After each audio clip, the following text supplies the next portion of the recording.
حضور صلی اللہ علیہ وسلم کا صدقہ کی کھجور کے خوف سے تمام رات جاگنا۔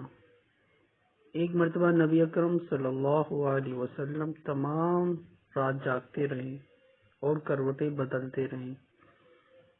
ازواج مطہرات میں سے کسی نے عرض کیا، یا رسول اللہ صلی اللہ علیہ وسلم، آج نیند نہیں آتی؟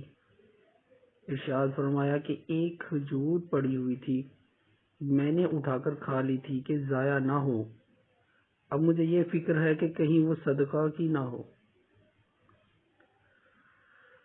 اقرب یہی ہے کہ وہ حضور صلی اللہ علیہ وسلم کی اپنی ہی ہوگی، مگر چونکہ صدقہ کا مال بھی حضور صلی اللہ علیہ وسلم کے یہاں آتا تھا، اس شبہ کی وجہ سے نبی اکرم صلی اللہ علیہ وسلم کو رات بھر نیند نہ آئی کہ خدا نخواستہ وہ صدقہ کی ہو اور اس صورت میں صدقہ کا مال کھایا گیا ہو۔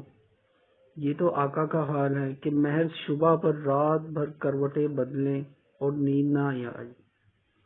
اب غلاموں کا حال بھی دیکھ لیں کہ رشوت، سود، چوری، ڈاکہ، ہر قسم کا ناجائز مال کس سرخ روئی سے کھاتے ہیں اور ناز سے اپنے آپ کو غلامان محمد صلی اللہ علیہ وسلم بھی شمار کرتے ہیں۔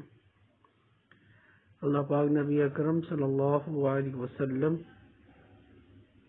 کے نقش قدم پر ہم سب کو چلنے کی توفیق عطا فرمائے، آمین۔